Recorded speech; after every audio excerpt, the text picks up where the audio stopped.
like I'm walking on sunshine.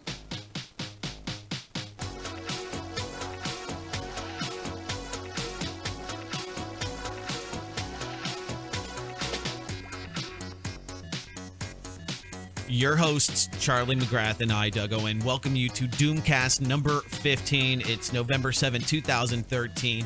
The website is DoomCast.com, of course, and our Twitter handle is DoomCast Show. You can tweet at the show and interact socially. You can also text us at 512-222-3067. And without further ado, what's up, Charlie McGrath? How you doing, man? I'm doing well. Thank you for that awesome introduction. Yeah, you know, we were trying to get the intro. I was trying this out. I was just trying this out to see if that was concise to the point, and it was. You know what? And that's what we need to do. We need to be concise to the point. Let me tell you right now, I bring nothing to the DoomCast tonight, ladies and gentlemen. I told Doug before the program, I just came back from a week-long trip. I was down in very actually nice Alabama, and I am Doug's sidekick tonight. So, Doug, thanks for carrying. Before we even get started, thanks for carrying the load. As usual, you know that's what you do. Heavy lifting. That's what I do. Doug. Yeah. Well, I think that you're probably more aware of things than you may let on to. I mean, there's a lot of things that are happening in the background. Lots of politics. How can you get away from it, really? I mean, just the blah, blah, blah, blah, blah, blah, blah. Yeah, you know, that is interesting. I mean, you know, and I don't know what road we're going down tonight, but probably as per usual, we'll jump all over the place. There was one comment you made me aware of before the program that we got to talk about at some point during the program, but because I want to address that. And it was a comment about we're too doomy. We need something less doomy. I want to address that at some point during the program. The Obamacare nightmare. Now, I don't know that we talk about this or not because it's actually everywhere, right? In establishment media, it's a goat. You know what from the word go, and it's not going to get any better. And it's this thing's going to continue to eviscerate people's livelihood. This thing is going to end up being the most expensive, the most boondoggle-esque project, a government engineering project in the history of this nation, and a complete failure from jump. Well, they're just not getting the youth to buy in. You have to get the youth to buy in. And why would they? Yeah, well, it doesn't serve any purpose for them, and I think most of them are disenfranchised, and the people that need to be putting into this system for it to sustain part of the model that is, what they've put forward. And this is what they sold the insurance companies, and this is what the insurance companies are looking to profit off of, and that's lots of new customers. And even the people that want it are probably having a lot of trouble getting through these exchanges or even, getting it. So yes, sir. Yes, sir. And you know what, Doug? You wrapped up all of this bull crap in a couple sentences there. It's all about getting the people who don't need it to pay for it. It's all about getting the people that truly, if you're 22, 23, 24, 25 years old, guess what? You don't need $1,000 a month insurance policy. You don't.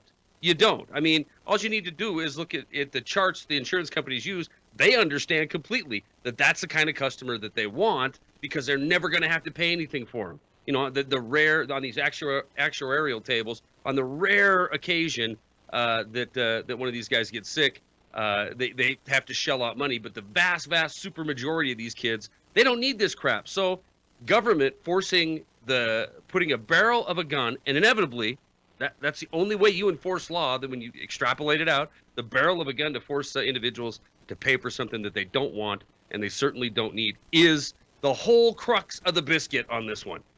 Stealing money from the people of this nation at gunpoint in the guise of being legal.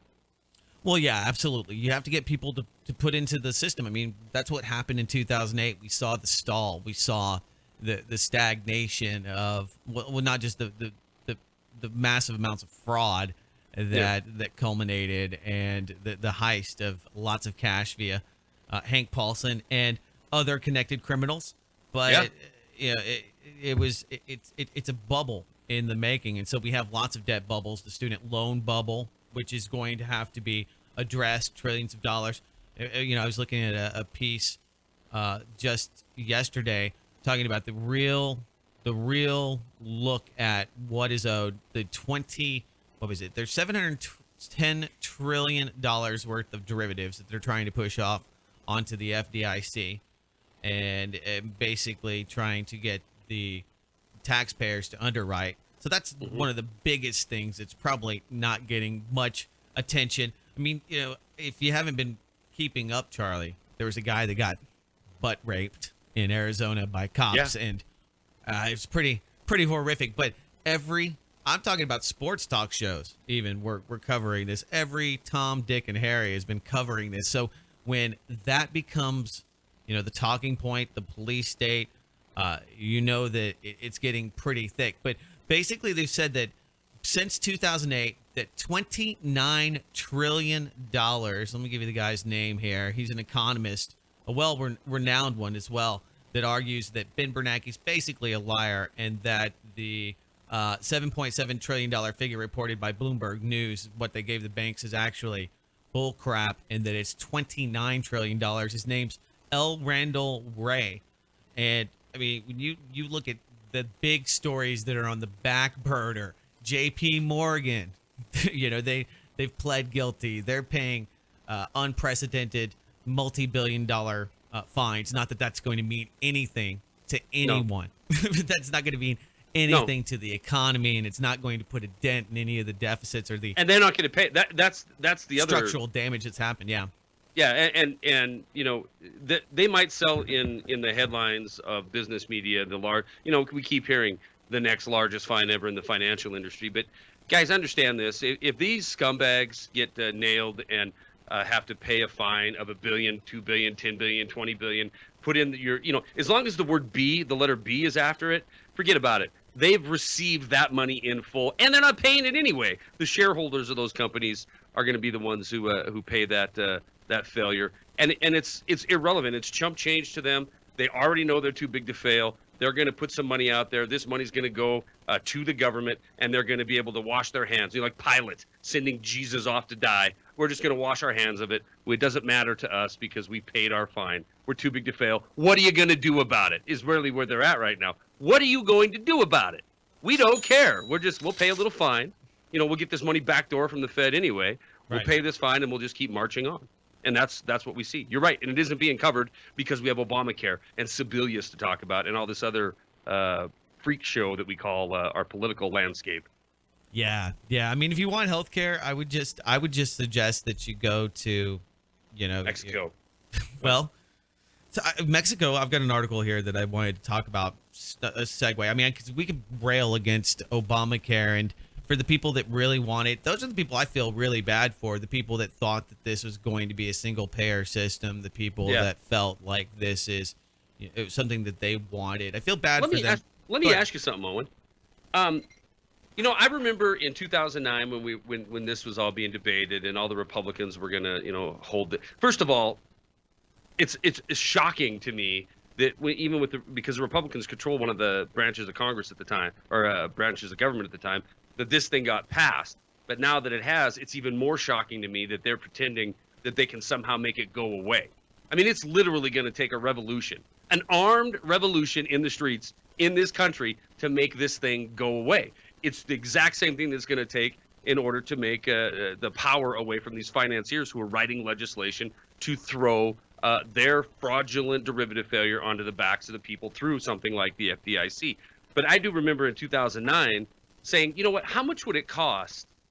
Just anything common sense here, Doug. How much would it cost to if you hired a bunch of bean counters and said, for every 500,000 citizens, we need to have a public hospital that was funded and paid for. Certainly this would be something far, far less expensive to the people of this country. And pick your number. Every 300,000, you have a hospital. You pay for these doctors to go to school from the time they graduate high school until they graduate medical school, 100% paid for. They got to give 5 years of service in these hospitals. It's something super simple, something that makes a lot of sense that doesn't involve, forcing somebody to take their money and give it to a private corporation. Does that idea sound ludicrous, crazy?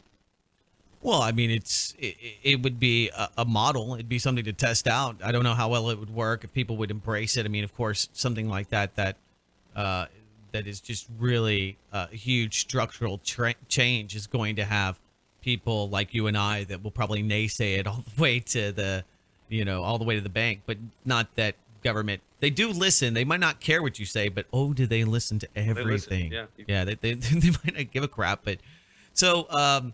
Yeah, I mean, that would be one way to do it. I think that, I mean, to give some political analysis to the situation, I think that you have to kind of compromise. And if you're trying to make some kind of deal to get something through, then you have to have all of the corporate sponsors that Yeah, but to get on board with this. And that's why you can't just have true, government healthcare, single payer healthcare, because you have the corporate sponsors, the people that have, you do, and that there is the problem, right? And this might sound socialist to some. I really don't care.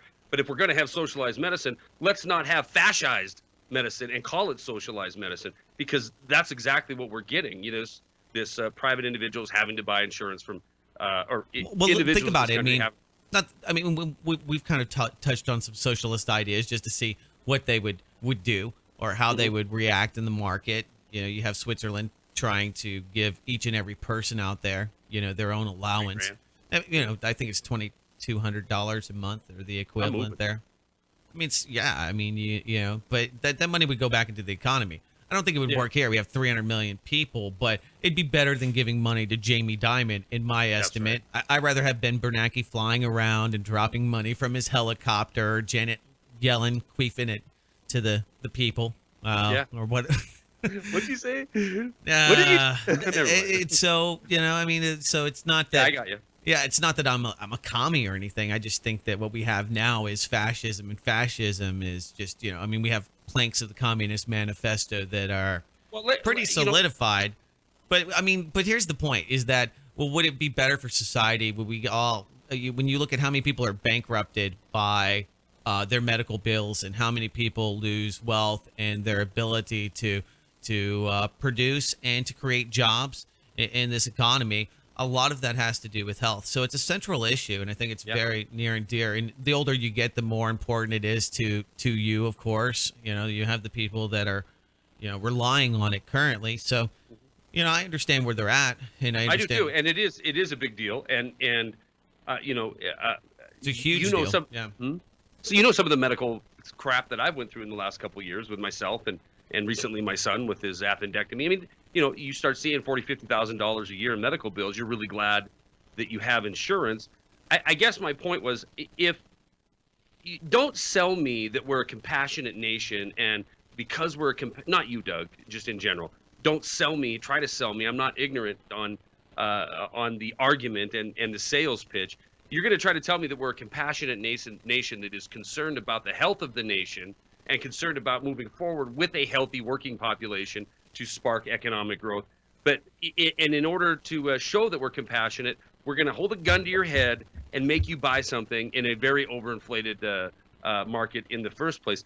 That isn't better health care. That is a captive audience for the insurance companies. So basically, you have the IRS doing their dirty work and bringing people to the pulpit. No. Listen, our accountant at the office I work at, our accountants spend. We're relatively small. We're about 100 employees overall, and she has spent the better part of a week preparing the right forms for the government, so that she could put them into the pay stubs, so that the people understand how the Obamacare is supposed to work. Oh, yeah. And they're right. And so we're being the enforcement arm of this boondoggle. And it makes no sense. It's not going to work. We're not going to get better health care. We're going to be a poor nation.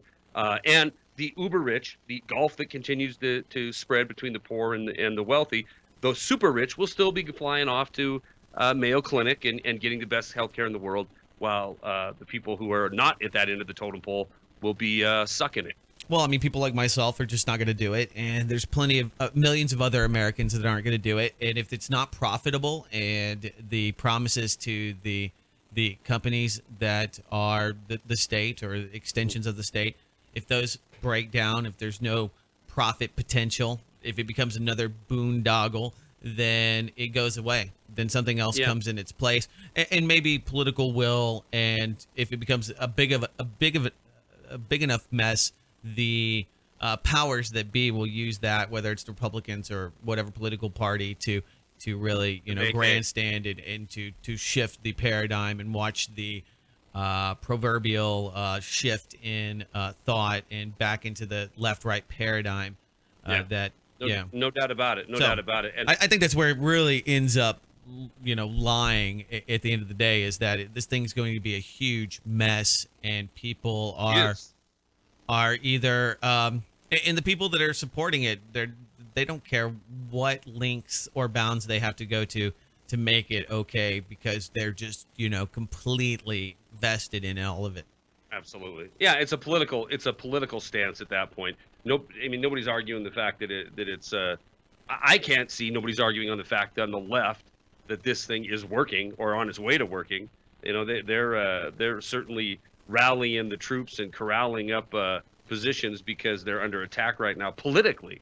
But I guess we've been we're talking about healthcare, and I don't want to beat the drum all night long, because obviously we both think it sucks. I think that 99% of the people that listen to this podcast probably think it sucks. But some of the other issues of the day that kind of are being pushed, and there's a new push by the FDA to make illegal trans fats. Now, I'm not a big fan of people eating roasted or deep fried burritos all day long, and you're gonna have some health consequences. Same thing happening at the same time in Mexico with this fat tax, and so there's some pretty adverse things that are happening. They have this new fat tax. Have you heard about this, Charlie McGrath? I've heard peripheral. Yeah. So basically the gist is they're going to charge companies that use sugar. This is the Bloomberg model. Too much sugar, or bad players in the market that are junk food distributors. They're going to tax them. So what happened in Mexico is, rather than these Mexican Cokes that many Americans enjoy, including me, every once in a while, you could buy these Cokes, these Mexican Cokes that did not have high fructose corn syrup and actually had cane sugar. Well, because of this fat tax and the extra money that Coca-Cola, not really the tax, but it shows you what prompts and how the state and these corporations really end up screwing people. Even the best of intentions end up hurting the people. They've decided that they're going to start using high fructose corn syrup to save the difference that they're going to have to pay, so that they have that same profit. Rather than giving up a penny, per can in profit, they're going to start with, and everybody that I've talked to is like, really, that's the one story on BLN that really bummed me out about the Mexican Cokes. Because it's like, one of those few things that are left that people are like, okay, man, if you know the secret that you can go to get the Mexican Coke, now it's like, it's like Mexican Viagra. Yeah, well, but it just, but that's really a health issue, these things. But the idea that government can be that solution. Same thing with healthcare. They can force you to be healthy, or they can force you to exercise. Welcome to 1984, where you have the Ministry of Health, where you have the Ministry of Truth, and every morning you got to stand before the telestrator and do your stretchies. Yeah. Depending on what age group you're in, is determine what time you go on. Yeah, Doug, you're 100% right, and I have actually had Mexican Coke with real, is it cane sugar, or they use in sugar beet sugar, real sugar of some sort. And actually, I go out of my way, because there's a few brands you can buy still here in the States that advertise, they're not made with high fructose corn syrup. They're made with real cane sugar. Sure. And so just one more example of, and I was, like I said, I was down in Alabama. My sister lives down there. We had this interesting conversation last night about kind of along these lines, which is, it is so onerous to live in this free society, this thing that we call a free society, because there ain't jack diddly squat about this society that's free. Everything's illegal. Everything's regulated. It's a totalitarian's wet dream, the system we have set up, because at any point in time, who knows how many laws we're violating, and who knows how many actions government recourse can take on the people of the country, because they've made everything illegal and they've regulated everything. So free society, my foot. Right. Yeah. When was the last time you heard anybody say, it's a free country, do what you want? Do whatever Right. you want, man. It's a free freaking country. I used to hear that all the time back in the 80s. I was I talking think about, people still say it, but they're just dumb. in every age, there is the pinnacle or the peak of enlightenment or happiness, and in every empire, every century back, you can point to different countries, different empires that were at their peak. And I was talking with a good buddy of mine. His name's James Freeland. He said, he was talking about, this. And I said, well, I think it was the 1980s. You had for the United States, it was the 1980s. Everything was under control. We basically had the Russians at our knees. The Middle East was pumping oil. It was cheap. It was good. We didn't have to worry about global warming or any of the other scary things. The climate change. I mean, this was the age of just complete happiness. And so, excess to the max. On legal Wall Street. ecstasy. I mean, you just go down the list of things and freedoms that you could enjoy, and you look at where we're at today, and it's just like, man, it's nothing like that. Well, yeah, I think you're right. I think if you looked at a pyramid chart, New World Ordery, of when I've got one of those in my wallet. Do you? Well, you're a card carrying member, I see. No. Just for reference. Oh, gotcha. But if you look at like the Roman Empire and see, to determine where it peaked, I bet you're not. And if you looked at a chart of the U.S. over its 200 plus year history, I would say 70s, 80s, maybe even a little prior to that. After World War II, dominant global manufacturing superpower, dominant military superpower for quite a while. They're the only one holding the bomb. So I mean, and you still have the leave it to Beaver mentality, right? In the heartland. Mm-hmm. So as far as the notion of a wholesome empire that was at its pinnacle, I think it's behind us, no doubt about that. Now we're just all greedy slobs that are looking to get ours because our examples are that. Washington, D.C., Wall Street. Oh, here we go. There it is. I stepped on the final countdown. That's all right, man. No, it's good. It's good. So, yeah. Freaking Goldman Sachs just appointed, remember Zolik? Robert Zolik, the World Bank president, chairman to international advisors. You see this, and it's just like, bastards. You bastards. So anyway, I don't know. You want to talk about the police state? Because there's plenty of police state stuff and examples. I want to talk about Alabama barbecue because it's the best. That's what I want to talk about. Does it have trans fats? Because the FDA may be trying to ban that, and might be coming the old two guys doing barbecue out of the back of their garage. I don't think they could have gave a crap what the law was on it, and I didn't ask either. I shoved $6 in their hand and had one of the best pulled pork or chopped pork sandwiches I've ever had. So trans fat, whatever. I chowed her down. Good food in Alabama. If you're from Alabama, hats off to your food. It's awesome. Exactly. If you can't enjoy food, if there's not some of the little things that are slightly dangerous, I mean, that's why people, I think, want to get into business or get into high finance because it's risk and reward. The greater the risk, the larger the potential reward. People like risk. That's why they gamble. That's why we have games of chance. And sure. It's fun. Yeah, I mean, it's just so boring. I just hope that. I mean, I think that we're going towards this new, very bland and taupe world where it's just meh. Everything's meh. We're going towards a soma-filled. For those of you who have read Brave New World, you know exactly what I'm talking about. A soma-filled, zombified population that you're going to be made to believe it's immoral or illegal or antisocial to have anything that involves risk, and especially the risk of making your own decisions to govern your own life. And we are heading rapidly towards that kind of air quote utopian state. And the Soma in that you read that book, right? Brave New World. Oh yeah, yeah. The pacifier of the masses. You get depressed, you pop a little pill, and you're just on an even We're kill. beyond that, aren't we? Oh yeah, absolutely. Yeah. Did you see Bitcoin today? By chance, did you see where it shot to? Yeah, billions. What's it? 2.3 billion worth. It's crazy. It's crazy. It's on fire. Over. I think it got up to like 324 today. Let me see. Let me go to Mount Gox. My goodness. My goodness. For something that's been so demonized, and there was this report that there's this flaw in Bitcoin. There's a lot of flaw. feedback on that topic when we talked about it on, was it last or one before, 13 or 12 or whatever, when we talked about it. It was a few podcasts back. Yeah. And the people that kind of were with me on the not really sure about it camp they had the same thought process, kind of maybe a little bit antiquated like mine is, which is, you know what, the computers go down, or it's all digital, it's all out there in cyberspace. If it's shut down or it's lost or evaporated or hacked, you're just out. And I think that's one thing that always sits in my mind on the Bitcoin, but it is on fire. I wonder if you could just print those out.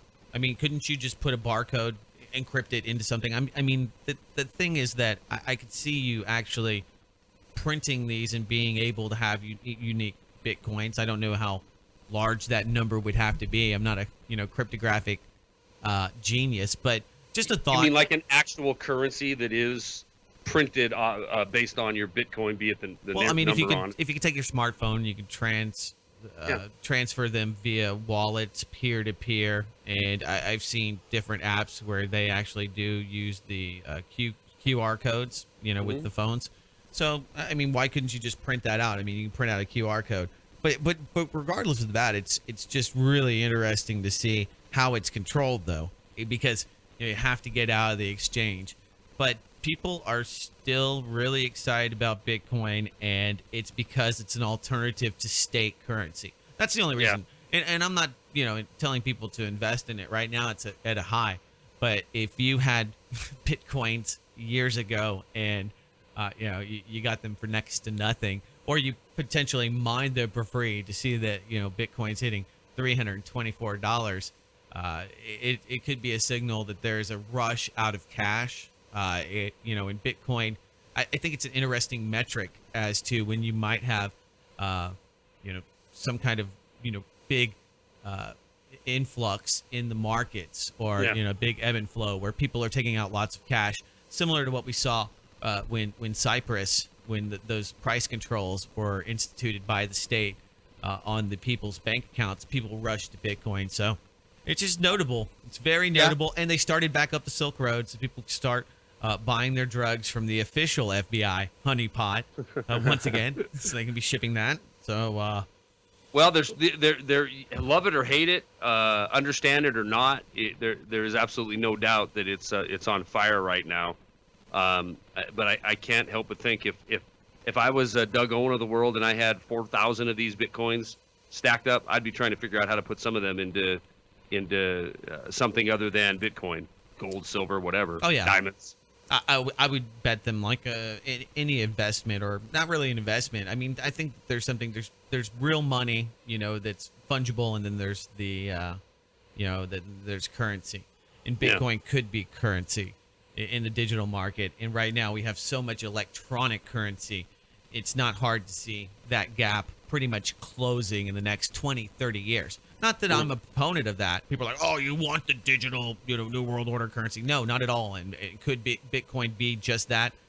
It's global. I mean, depends on what term. By the way, if you say New World Order, Charlie McGrath, you are potentially a terrorist, because we had the LAX shooting. We haven't talked about the LAX shooting. I got chastised. I have a lot of people to address that were horribly offended by my take on Paul Ciencia, or CIA in CIA? Yes, CIA in CIA. People were very offended by my initial take on that. Why? Wait. You, for anybody wondering, Doug, the night of this event, and I remember I sent you a link, and you figured that CIA in CIA out before I saw it. But am I super jaded? Am I just am I numbified to these kind of events? Everything about this, from the second it started to the end, stunk to high heaven to me, as just another stage setup. But I mean, I don't know what flack you took, so maybe I should listen to that first. I guess I do have a lot of different people that follow Twitter. They follow Blacklisted News, and so they might not be really up on my personal politics or my personal thoughts. So every once in a while, I think people get blindsided. We catch some of the the non-initiated, if you will. When we say false flag, or when we say, Yeah. we're marginalizing the death of a TSA agent, is that it? Is that the deal? Well, these same people marginalize, the deaths of innocent civilians with drones. So, I mean, Amen. Amen, brother. That's my argument right there. Everybody, it's easy when there's so much death, and it's just part of the macabre world we live in. But it's not to say that I'm cold and callous. It's just there's so many different deaths. I think I'm becoming cold and callous. I really do. You just get older and you see more death and more life, and you realize that that's just. I did a video. I don't know, not a year ago, but within the last year, that was sparked because of an insane highway patrolman whose only mission in life was to get the best spot to sit in the burrow pit, or the pit between the two highways, so he could issue tickets at rush hour. And he almost, I was behind him with camera, and he almost caused a truck that was pulling a work trailer to go off the road because he jammed on the brakes in the passing lane so he could whip around and sit in the median there to issue tickets. I called our state highway patrol office. I called 911 initially and said, hey, I want to report emergency. There's this idiot out here who's going to kill somebody, and he's in a highway patrol car, and he's trying to get the best spot to issue tickets. No warning sirens, no emergency lights on, slams on his brake in the passing lane so he could turn in. And so finally, long story short, I end up with this sergeant calling me and telling me all about how he was going to look into it, and thank you for blasade. But go ahead. No, I was just saying, oh, how sweet. Yeah. Well, of course, nothing happened. So I ended up making a video. My point was this: I ended up making a video a few days after it, talking about how we've all been duped, right? We've all been duped, and this is going to piss someone off now. If you're listening to DoomCast 15 and you're not the initiated, you're about to be, because you get this drone on establishment media or by government officials that these first responders are heroes. These firemen are heroes. These policemen are heroes. These TSA workers are heroes. These military folks, they're going off there and defending our freedoms. No, they're not. I'm not saying that they don't deserve our respect, because I believe everybody deserves respect. But the true fact of the matter is, if you start talking about the death rates of policemen or law enforcement and compare them to the death rates of farmers or carpenters or mill workers or miners, guess what? Those other professions are far more deadly than what we find in law enforcement. So if you're going to salute somebody, how about saluting the guy that puts a roof over your head, or the guy who's out there growing the food you're going to eat? But to sit here and just say, well, I got to sit back and take this bull crap from these enforcement agents, which are really, revenue collection agents for the state, because they're first responders, I don't buy it. And this kind of mentality and looking at the real numbers of who's doing what and who's dying for what, I think has truly made me jaded. So there is times I'll come out with a story or comment on a story like this shooting at LAX, and I probably do miss the fact, or don't pay enough attention to the fact, that a TSA agent was shot down during the line of duty, because I'm always looking at the overall big picture, what's going to come out of this. And we saw what came out of this, Doug Owen. Well, they're going to arm the TSA, and that was already kind of in the works. And, the FBI has to remain relevant, and the people have to remember why they should be scared of the New World Order, and you have to have something for Mark Potok to talk about at the Southern Poverty Law Center, and the Patriot groups, people like you and other people that listen to these shows. They could possibly be dangerous. That's what I took away from it. Watch out, folks. The New World Order is crazy, and it makes people mad. But the whole thing with the guy, all of the different memes he had going for him. He's anti-gay. He hates LGBT people. Called Janet Napolitano a bull dyke. Called the TSA pigs. He's hated the Federal Reserve and fiat currency. Oh yeah, I mean, this guy. Damn manifesto. They call it a manifesto, too. He has a manifesto telling about his political beliefs. He's always carrying that on him. I mean, go bullet point. In his satchel, as the reports, as these establishment media sources report, in his satchel of 30-round magazines, that go into his AR-15. You're being assault insensitive with rifle. all of this rhetoric, this very pain. You know that somebody died and their parents are having to listen to this crap. Yeah. You know what? My freedom died a little bit that day too, so I'm mourning that. Hey, you know what? GMO labeling, it lost big time throughout the U.S. There were multi-million-dollar campaigns by Monsanto and the like. But good news is that we have a new identification for some pretty heinous food. Cargill, you familiar with this company? Are we going to the pink slime realms? Yes, let's talk about it. cool. They're going to label the pink slime, but you got to be witty enough. So for the doomers, if you want to know if your kids are eating the pink slime, you got to look for finely textured beef, or FTB. So FTB. they're going to list the genetically engineered ingredients, and that way they can sell it not just in this is the sad thing.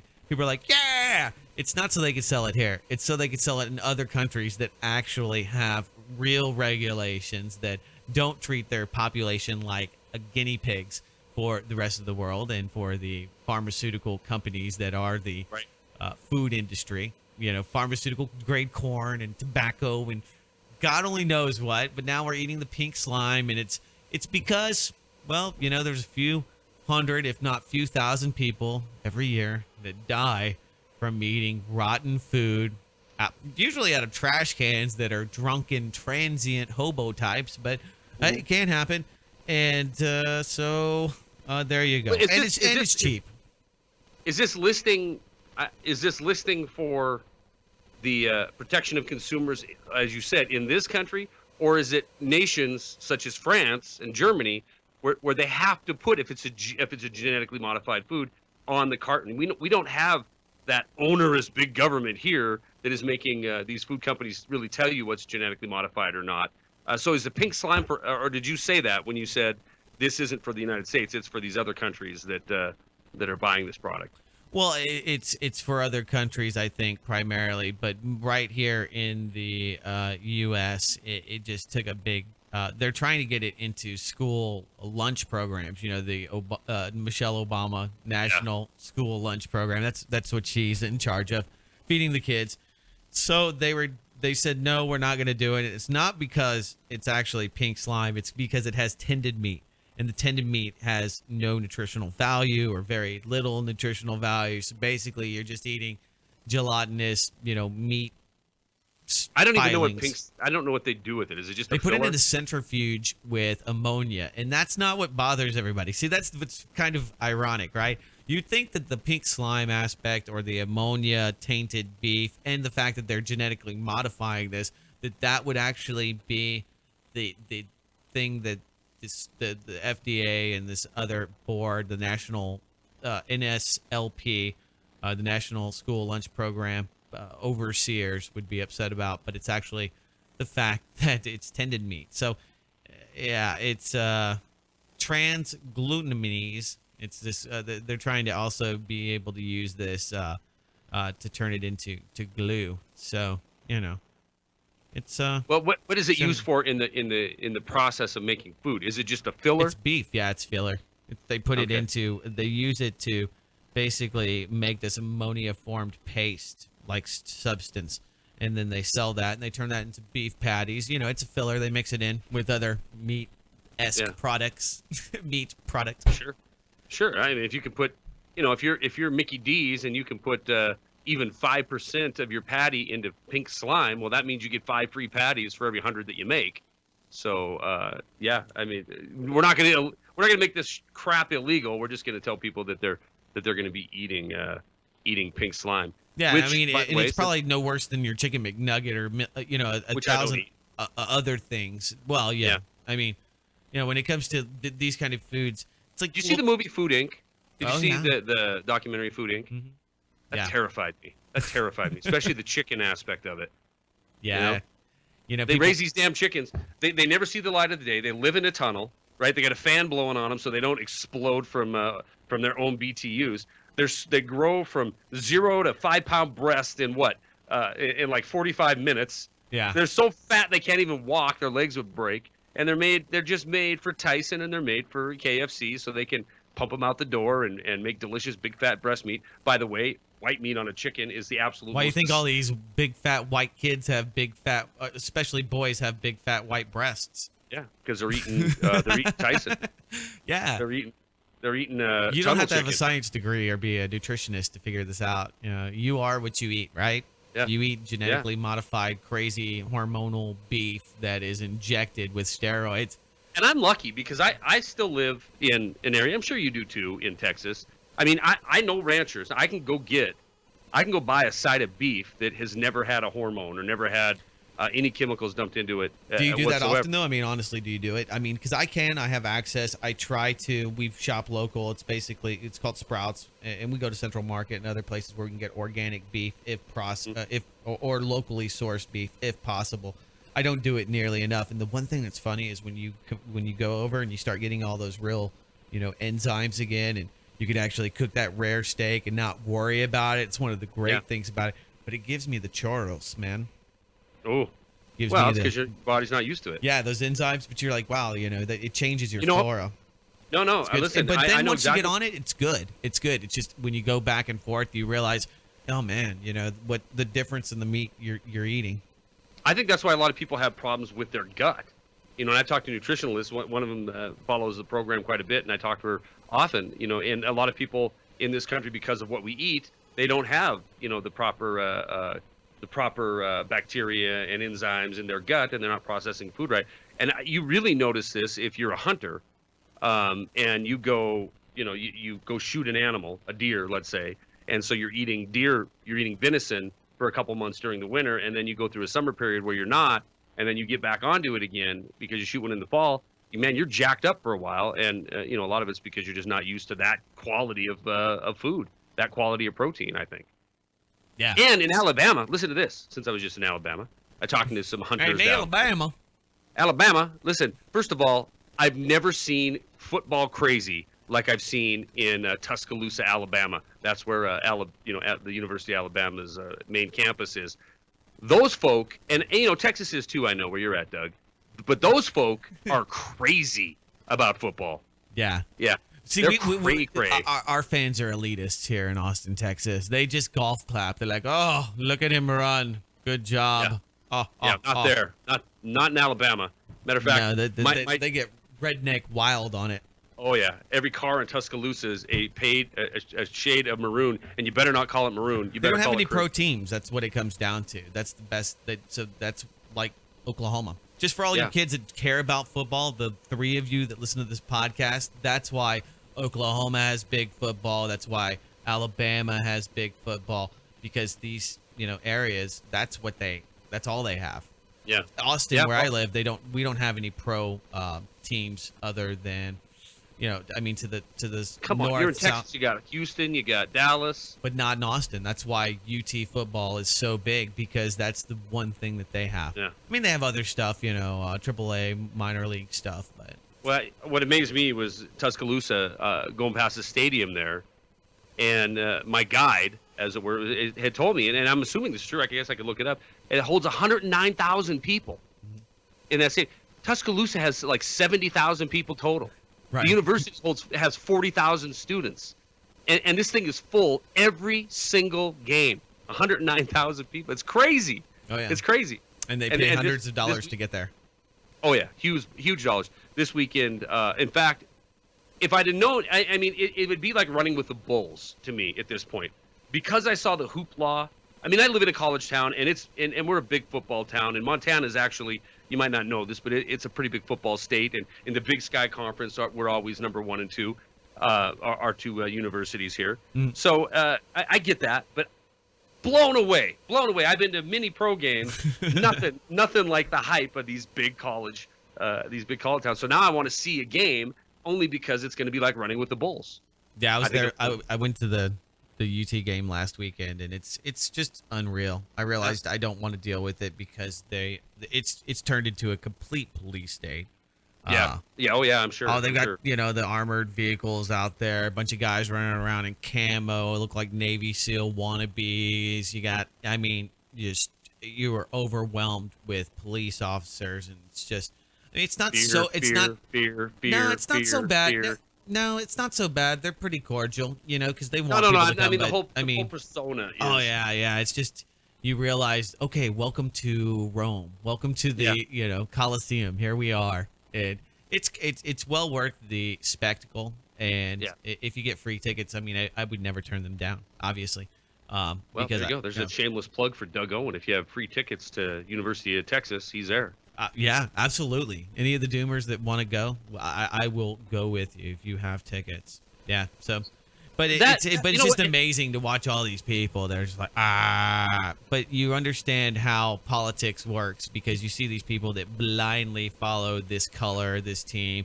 Many of which, including myself, that did not graduate from the college. You're like, well, why are you vested? Did it? Yeah. So people get really vested in something that is not, it's not There is something so much that crap returns. in the world. There's so much, regardless if you're plugged into social media or you're plugged into establishment media, pop culture, and you do your best to avoid reality. There is so much crap happening in this world that you don't have to be told that it's happening to realize it's happening.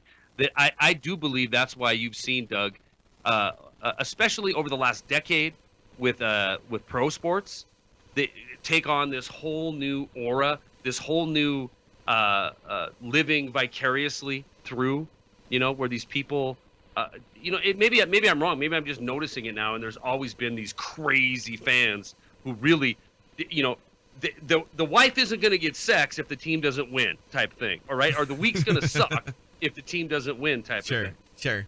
I I mean, just that's think with anything, people, do get carried away. And now you have Disney, which is ESPN, which is Disney that, has constant coverage. You have news networks dedicated just to sports.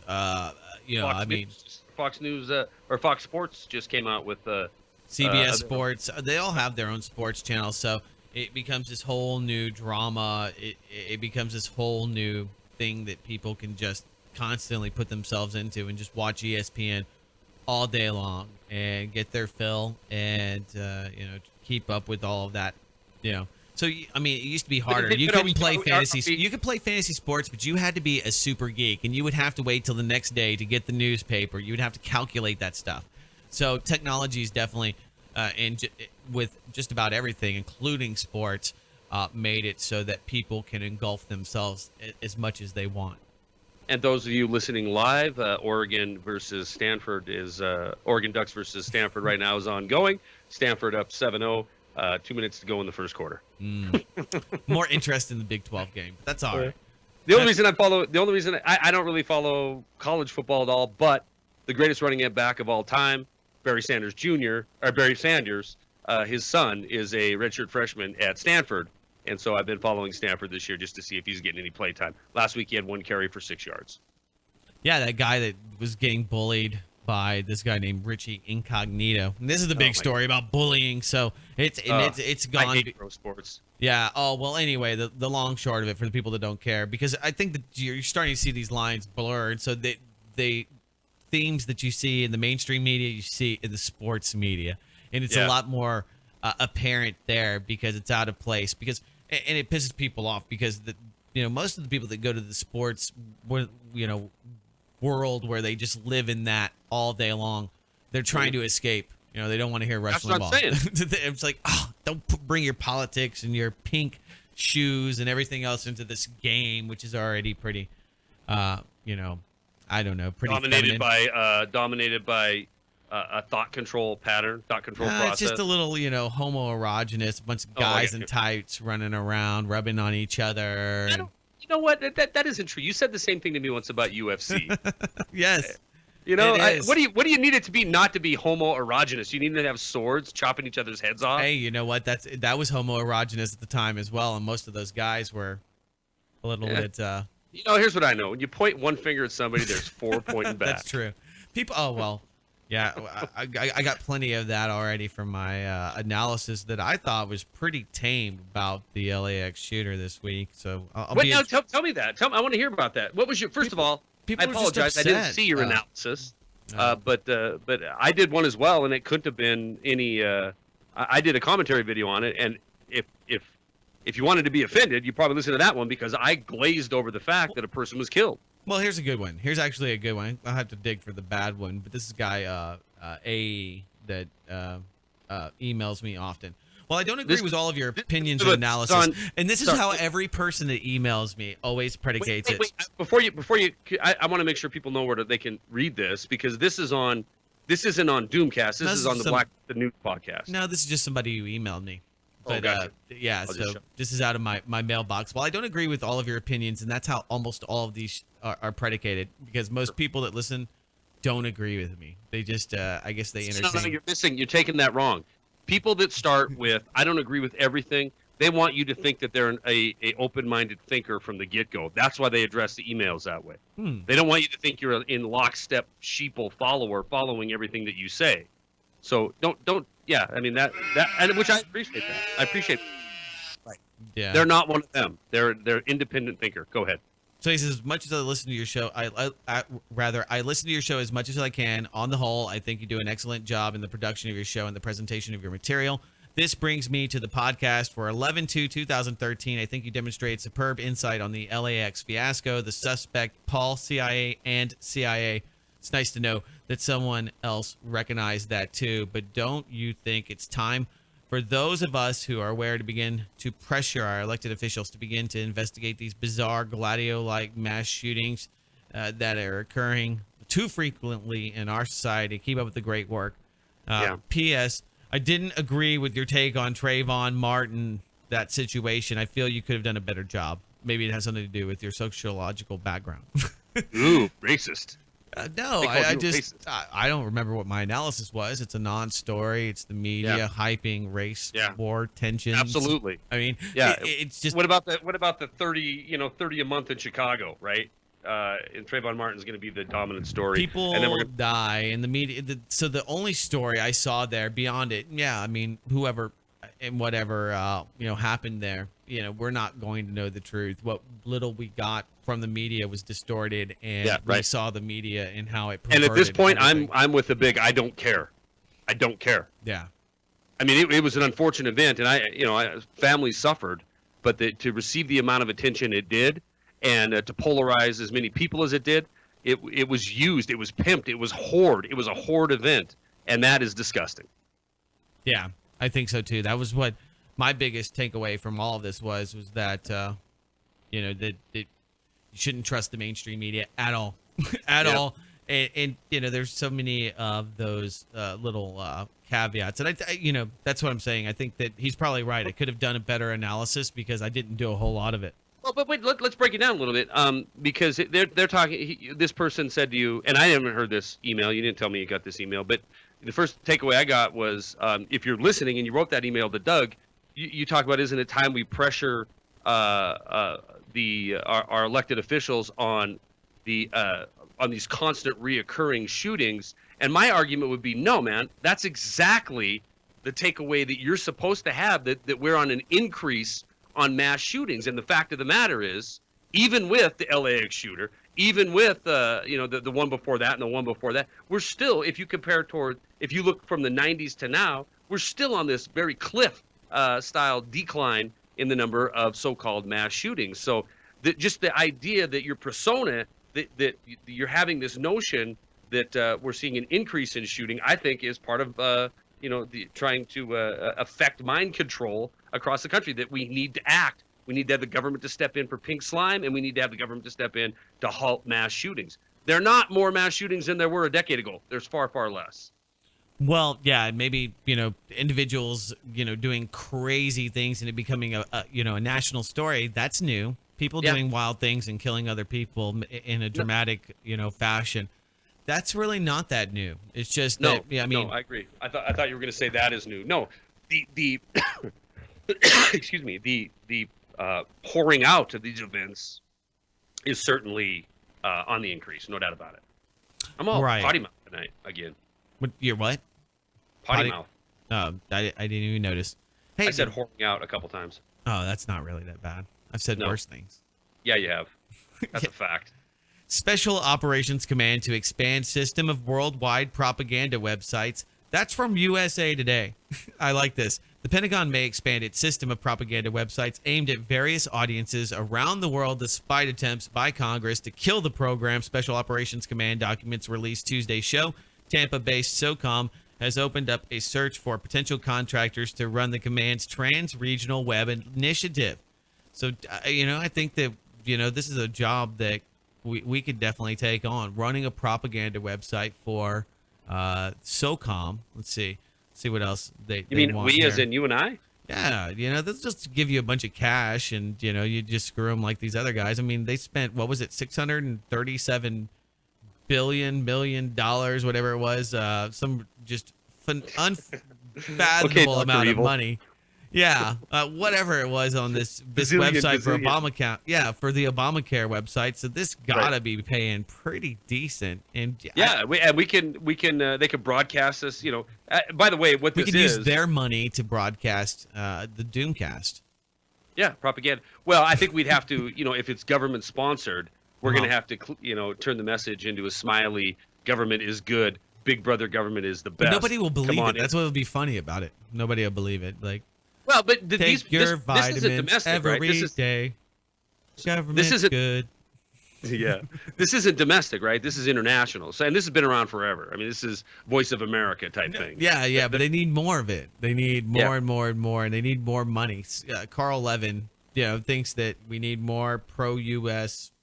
websites, and they changed that law. They can now propagandize people Inside, the yeah. U.S. So, Yeah. who knows? Who knows what their definition may be. You know what? I want to cage fight one of the hosts of the propaganda radio network that comes on board. I think that would be a very interesting DoomCast. Maybe we could do a video cast on that as well. But the out of control nature of government trying to work on its PR. It's self-evident. It goes right with that pinnacle of empire and now on decline, and putting on the brakes to try to make it seem like it's everything's under control and it's a happy, friendly government. It ain't, brother. It ain't. And these kind of things where they're pumping money into PR campaigns, hiring the Ravens to go out and propagandize their healthcare deal, and everything else that goes with it, from glamorizing TSA to glamorizing going to university to get a drone strike degree. It shows the path that our nation is on, unfortunately. It's exciting. You don't want to run drones for the government and kill people. That's really the economy they're building. Obviously, if you can go to Department of Homeland Security, they've actually got high schools where they start recruiting these kids really, really young. Because they were good at Grand Theft Auto, so now they're going to be the drone strike auto. Yeah. That's going to be their degree. So Yeah, I we are. just thought that. It's a police It's state. pretty funny though, because you think, oh man, the government would never propagandize people, and you're like, yeah, they need more money. They want more money to get better propaganda to the people. That's exactly right. I want to address. I know we're almost out of. Well, I think we're over an hour now, but I want to address the comment. I read that comment you did before. The people listening to the raw feed probably heard it, and I want to, because once in a while I get this on my YouTube channel or radio program. By the way, those of you who listen to this point in the DoomCast, after I've been blathering on, bringing nothing to the program for over an hour, if you're still listening, I have information for you. My radio program on the Rinse Network next week is going back to its original time of 5 p.m. West Coast, 6 p.m. Mountain, 7 p.m. Central. That means I can have Doug on all the time because it's 7 p.m. Central and 8 p.m. East Coast time. So I want to put that out there, and of course I'll be making more announcements on that. I've got But- information, man.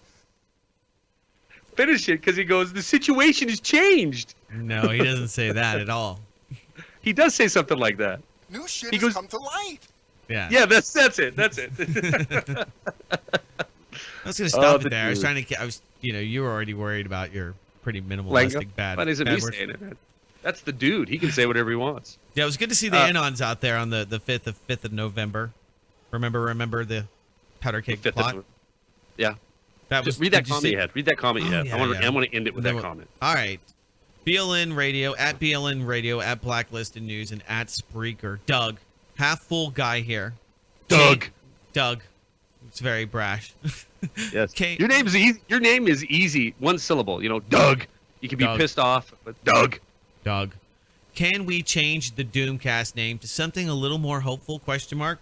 No. Can you change your name, Half Full Guy? Absolutely not. To ask me to change the name to make it more cheerful will not change the content. No matter how cheerful the name sounds, you're going to get... I mean, it's not even that doomy. You're talking about college football and the police state and homoerogeneousness. It's not that Ew, there you doomy. go again. It's not that doomy. For God's sakes, it's Listen, a joke. It's listen. an irony. Yeah, first of all, there is a lot of irony in Doomcast. Second of all, we explain that at infinitum. Almost every Doomcast, we let people know. And the title, it's Spreaker. I mean, it all points to, the little bit of a satirical nature of what we're doing. However, I get this, the title of my videos or the content of commentary videos or articles or anything on the site, too negative, too negative, too negative. Look, brother, half full. If you want blow and smoke up your skirt, pretty happy butterflies and rainbow news, there is everything on every cable channel, every alphabet network has the paid plastic spokesman, too pretty to be a real person, giving you the cheery side of the news. Sunnyside News is available 24/7 on every channel that you can turn to. So, the whole idea is of independent media, I believe, Doug, is trying to keep it real and trying to keep it based in reality, not in some la land where you're going to hear something that's going to make you feel good so you can get to the next meal, or you can sleep well through the night. That isn't life, and that's the reality that we're trying to spread, is things are not on the right path. And so the idea to put a happy spin on something is something I will never do, never, ever, ever do, even though Doomcast, again, is something that we did tongue-in-cheek from the get-go, but with the full warning to people that it was, satire at its core. The glass is 3/4 full, not just half full. It's more than that. And maybe he was kidding. Maybe he was kidding. maybe I so. always just take these always the wrong way, I think. Yeah, when somebody- I think that we have a pretty witty audience. So, but if you really think that, you would consider that, or if you would ask somebody to change their name, that's a pretty ridiculous request. What should it be? Look on the sunny side? This is going to be sunny, happy trails, Think cotton you're getting candy better FEMA news? camps with Doug and Charlie. Doug and Charlie in the morning. Ba-ba-da-ba. Yeah. All right, man, you ready to get out of here? Traffic hit the 8s. Traffic at the 8s and news on the halves. My name is Charlie McGrath. My website is wideawakenews.com. My co-founder, co-host Doug Owen, his website is blacklistednews.com. We will see you next week for Doomcast number 16, where I'll be running the show then. I will have the power. Doug Owen, thanks for running the thing tonight and carrying me as usual. Absolutely. Thanks, Doomers. We'll see you next week.